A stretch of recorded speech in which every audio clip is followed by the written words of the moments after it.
100% it's in the right place. And that's all I did. I walked into that situation. They were doing a swallowing study. 3 hours after the trach got displaced, and I could see it was not midline, and it wasn't in the proper place. And everybody freaked out, and I said, hey, that trach's not right. We're doing a swallowing study. That's not priority. I reached up, started removing the trach. Everybody's like, wait a minute. I was like, we already waited 3 hours. We need to wait for a few more minutes for it. And when I took that out, well, one, I tried to pass the catheter down. It came out short and bloody. I knew what was going on. But other clinicians necessarily did not. And I started removing the trach. When I removed the trach, and I literally popped through that tracheal hole, because it started getting smaller, I popped through that, a whole bunch of secretions came out, and then I knew I was in the right place. And they had to repeat the swallow study anyway. So, but what I want to do is I'm going to pass around a couple of catheters, so everybody has one. And these are all non-used, guys, so you don't have to be afraid of them. I mean, you know, I don't know that I'd be putting them in any of my orifices or anything, but what I'm going to do is I'm going to pass Lisa around, and I want you to try to suction her. I want your hand to get an education of what it feels like to have a mucus plug. Now, the first thing I'd like to, you help me remember, first thing I'd like to remind you is when you're using a suction catheter, your sterile gloved hand should not bump into the tracheostomy tube, because you're going to pick up, there you go, bump right into it. You notice, I don't want you running your fingers into the tube, because you're going to pick up bacteria, and then you're going to transfer that bacteria to the catheter. And this is a short duration. You're going to reach up to that catheter and grab it again and advance it again for a proper depth. So just so you know, yeah, you stay a little bit further back on your catheter and you'll introduce a whole lot less bacteria. But this is what a mucus plug feels like. Short duration and definite solid object. Yeah, see, yeah, you're right. If you had gone down another length about the same, they would have coughed. But you can see I have a mucus plug just stimulating your thought process on what it feels like. Your first clue, your patient has a mucus plug. If Lisa here cannot talk without her passing her speaking valve, now I did give everybody a picture for you, sir, that we used as earlier illustration. Now, the upper picture was the earlier illustration showing that the two windows that the trach travels through in the anatomy. The second bottom picture shows my speaking valve is on. Obviously, with an open trach, they're breathing in and exhaling through that hole. This is why nasal cannulas and breathing treatments up here are not appropriate, because I'm breathing in and out through my hole. When I put the speaking valve on, now it's a one-way valve, they breathe in through the hole, but they exhale out their nose and mouth. The first sign of a mucus plug is if they can't normally talk to me unless they have this on, and I come to the door, hi, Bill from respiratory, and she goes, hi, Bill, and no speaking valve. That's your first clue, your tube is blocked. She is not normally able to do that, and now she is. And so she looks probably pretty good, or we didn't know about it before. She's one of those that are probably clinically solid, even though she's blocked. But don't be surprised when you go through and you find some resistance. Hopefully it pushes right out of the way. And then after you've suctioned her, she no longer can speak without her speaking valve. That's your first clue of plug. Oh, and what I would like us to do when referring to the speaking valve, call it a speaking valve, call it a passing mirror speaking valve, that's PMV. You call it what you want, but don't call it a cap. Caps are red and they're solid, and it's when we're weaning the trach completely out of the patient. I'm running into young clinicians that use terminology interchangeable, and then they don't realize what the differences are. And I have one guy who, okay, when they're capped and it's a solid object, they don't have to wear their moisture because their nose is back in the fixture of function. With speaking valve, they still need their moisture because they're breathing in. I ran into a patient who was supposed to be capped, and he had this on, but he wasn't wearing his moisture, and I said something to him, and he said, oh, the nurse took it off. Nurse called it a cap. And I said, hey, let's use our terminology. It's not a cap. She's looking at me bewildered because she's young. She's young clinically. And I said, that's a speaking valve, and they still breathe in, and he's got orders for 12-hour capping. She said, well, I went in this morning to put on the cap, and he said he'd prefer to wear the purple one. And I said, hey, how about you drive the boat instead of the patient? Because we're capping to remove, and I don't want to remove it, him not having been blocked off, and then him getting pneumonia and fail, because I think he's been capped for 12 hours for a week. And it turns out he's been wearing the speaking valve for 5 days, while my team thinks he's capped. So we got to rethink that case. But yeah, just use it for the right terminology. That's your speaking valve. The last couple things I'm going to show you is this is, of course, how our patient normally looks. She's wearing her moisture and her oxygen, and she's clinically spiffy. But it's breathing treatment time.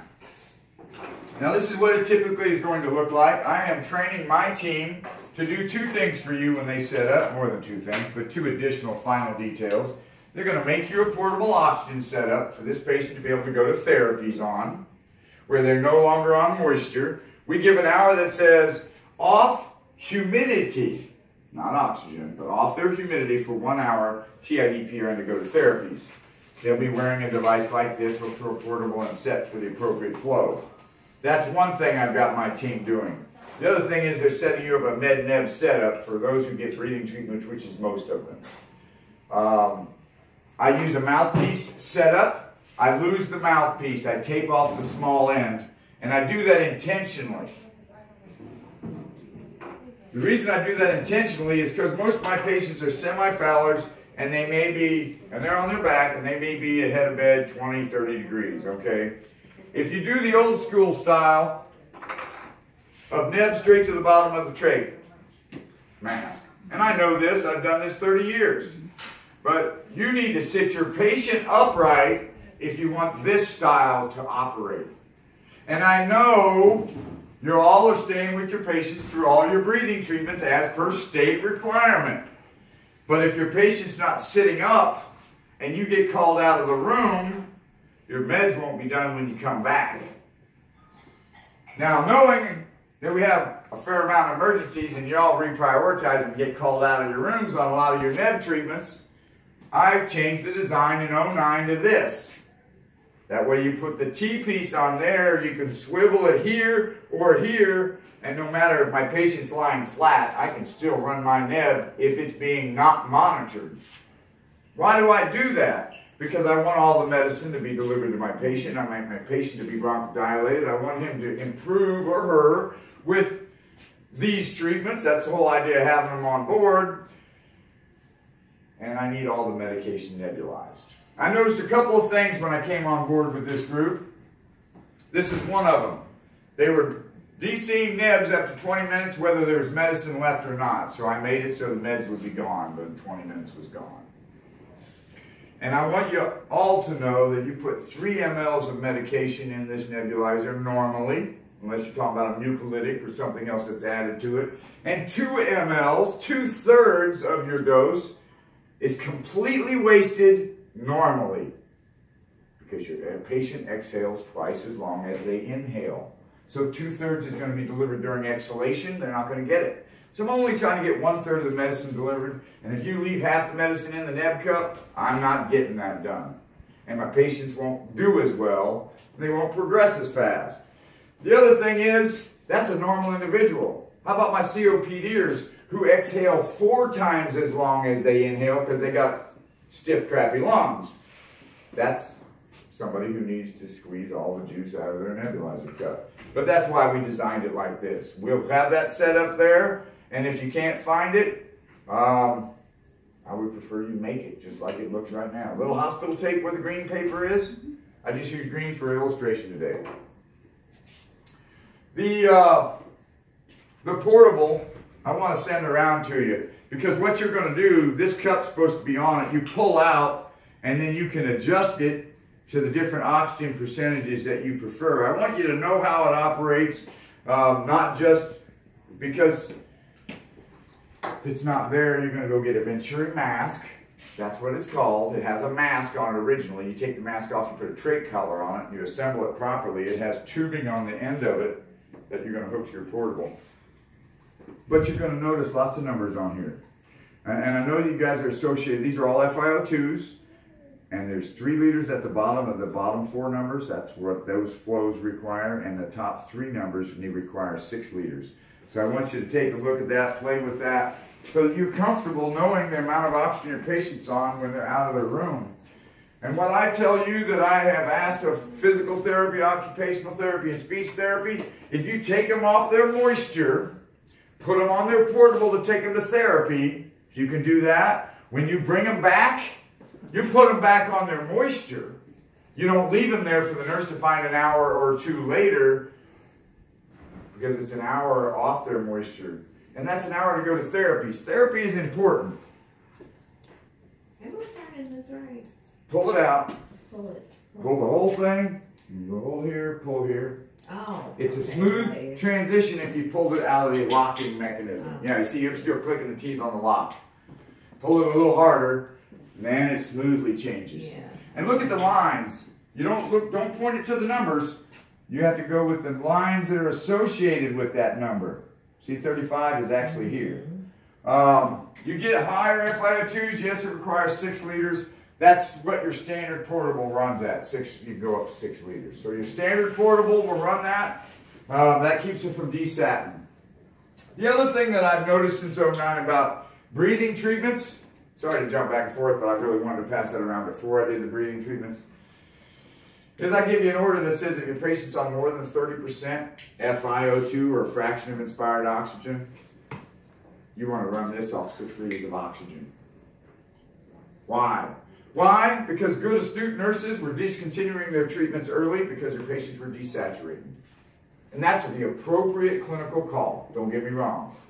But if the patient could be on room air, I'd have them on room air, wouldn't I?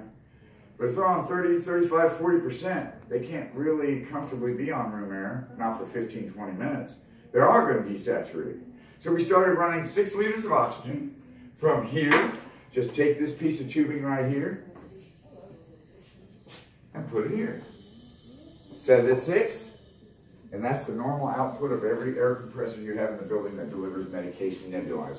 6 liters.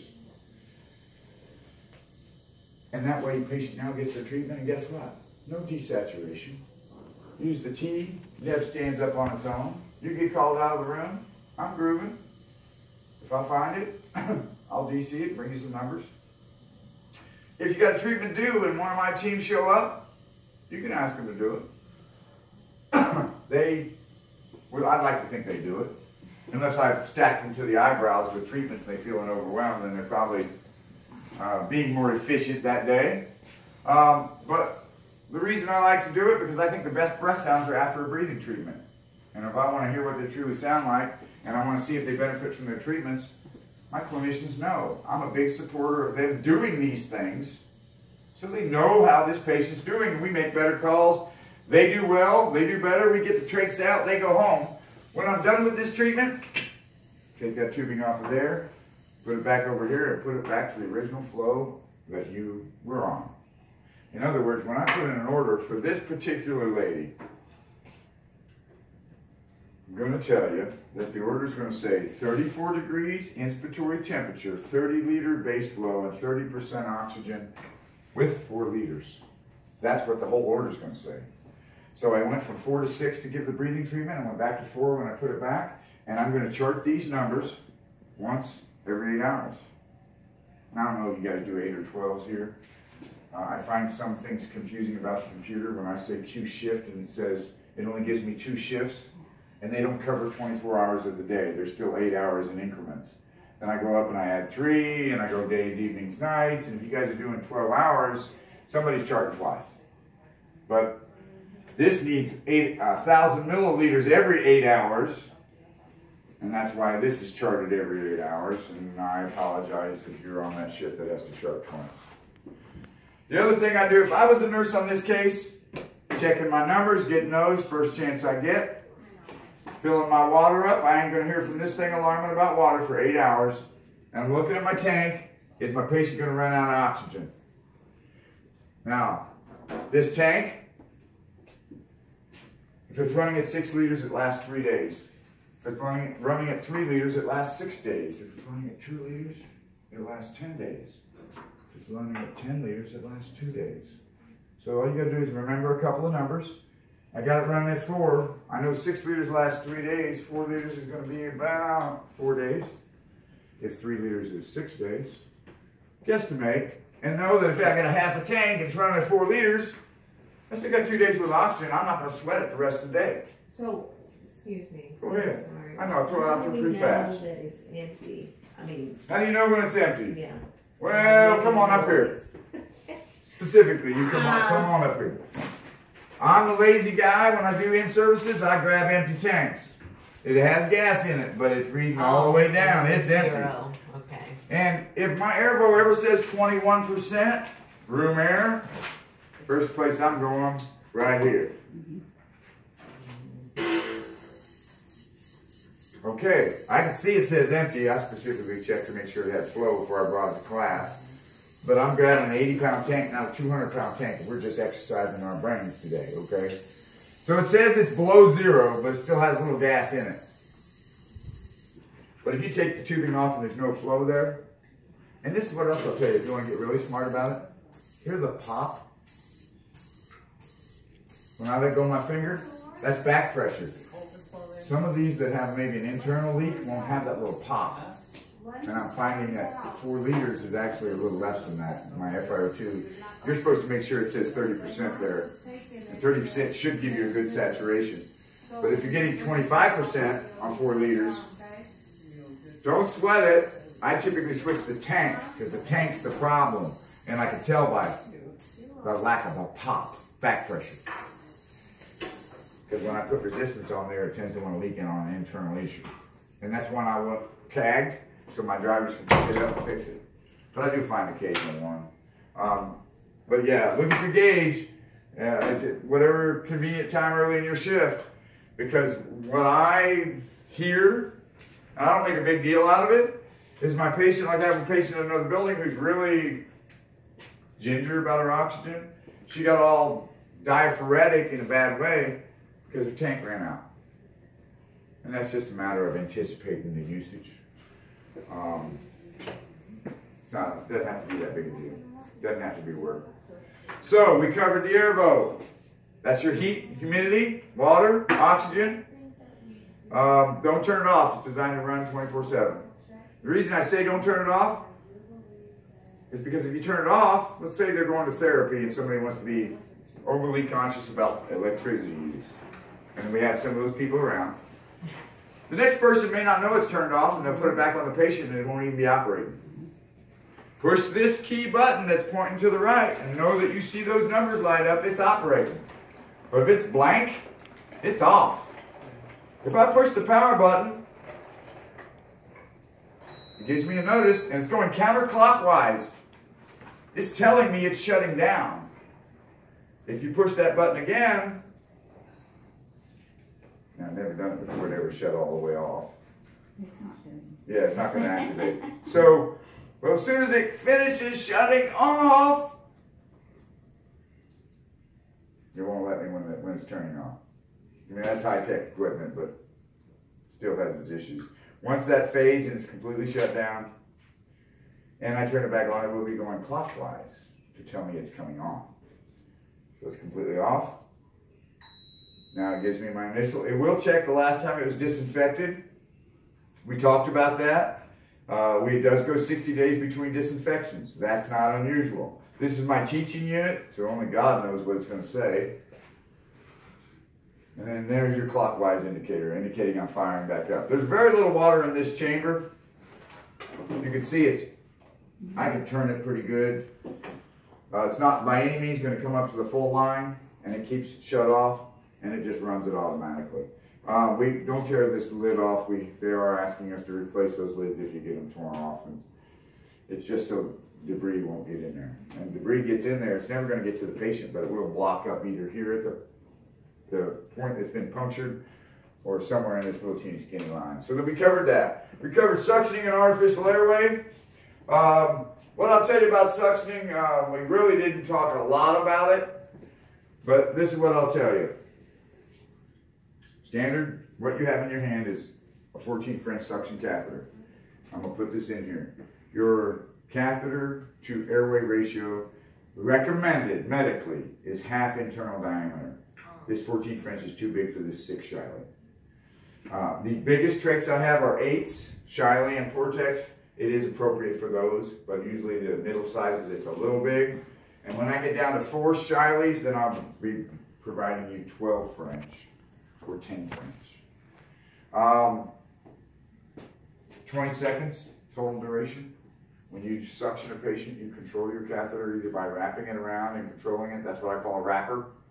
Or you're a dangler. You're just holding it away from your body. Either way, you're managing sterility by not letting it touch things. Thank you. That's full speed again.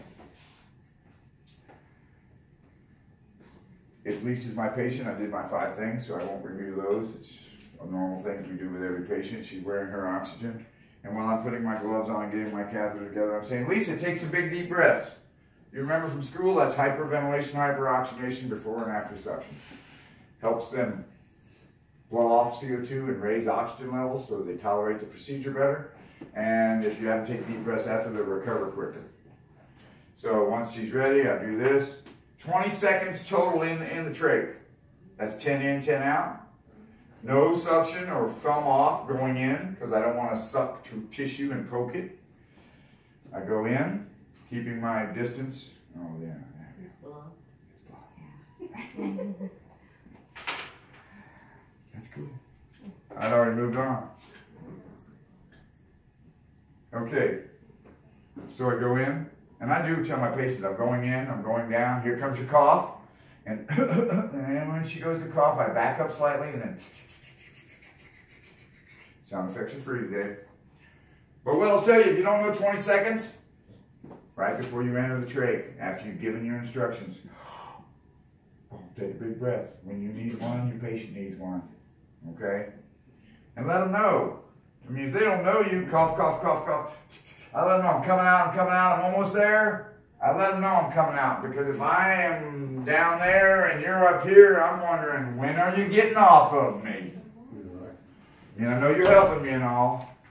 So it's best to do it this way and not just hold it? Good question.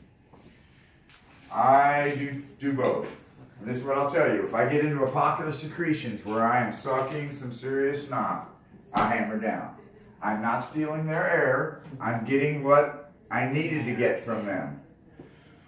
As soon as I see air go by, now I'm stealing their air and I'm going to start popping and I'm going to get on out of there. Because usually if I've stopped at a point and hammered down to get secretions, I'm still burning that 10 seconds. So I'm going to have to get out of there pretty quick after that. A couple of thoughts. You're going to do suction based on indication. We don't do it based on a timetable. We used to say, hey, suction them every hour. Right now we say suction as indicated. Indications: coughing, bronchi, breath sounds, tactile fremitus, which is that fancy $3 word that says I can feel it rattling in your chest, tactile fremitus, and patient request. Patient request, as we all know, is sometimes appropriate, sometimes not appropriate. My doctor said I could have chicken bones when they're on a NPO diet. Patient requests, I will go down, even if I don't hear or see or have any other indication, I will go down one time and I come out and I didn't get nothing and they say, Bill, it's in there. You got to get in there deeper. I can feel it. That's a judgment call on my part, and I judge no thank you. What I'll tell them is, it's beyond where I can reach it. If I try to reach it, I'm going to traumatize you and cause bleeding. And if you think you can feel it now, add a little hemoglobin to it, it's only going to be worse. Wear their moisture. Get them a breathing treatment. Put on their passive ear valve if they got one and have them cough a little bit. That'll bring it up to where I might be able to reach it. But to continue to go down there and rotor-rooter them, that's your license. You want to drive a truck next month? I don't. So, if it's thick, what I call thick is I can't draw it up the catheter. It's stuck to the outside of the catheter and I got to do this to get it off my catheter. I know y'all don't like to play in this stuff. It's my bread and lung butter. Sorry. Use a little saline. got an order on these patients that says 3 to 9 drops with suction, and that's 3 drops per breath. Let the breath mix the saline up with the secretions. We used to add it till the patient shot it back out again. And nowadays we call that healthcare acquired pneumonia. You wash bacteria down beyond where I can reach it with a catheter. Warm, moist, and sterile environment. It's multiplying uninhibited. And the cilia that's bringing it back up to where I can reach it only moves at 2 centimeters an hour. It might be 6-8 hours before you see that saline again, and it's going to be rampant infection. We're going to be treating it. So, drip, drip, drip. Let them take a breath. Drip, drip, drip. Let them take a breath. You're going to find they'll cough on 2nd or 3rd breath. And when they cough, you catch. They pitch, you catch. So again, watch your eyes. Don't need to look in the hole. I tend to be one of these kind of folks. And if they're coughing, they could cough my catheter right back out. It's pretty explosive. Go down.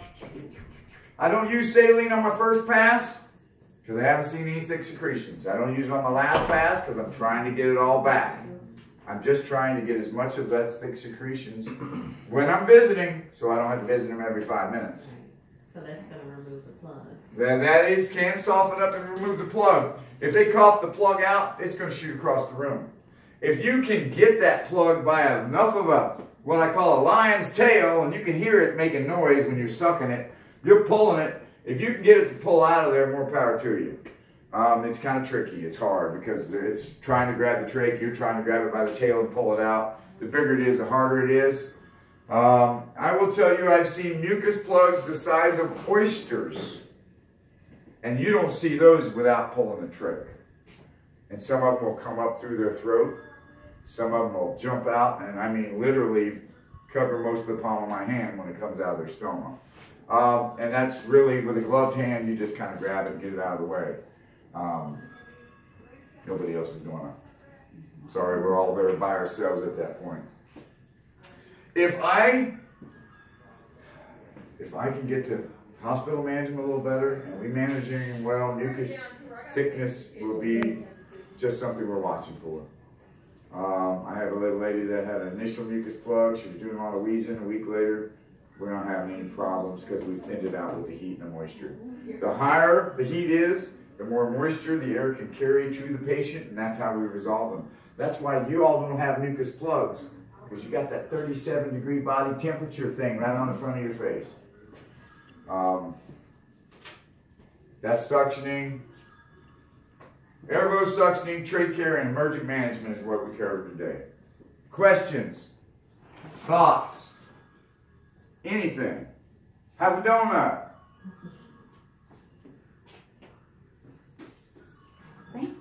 You're welcome. Is that it? That's it.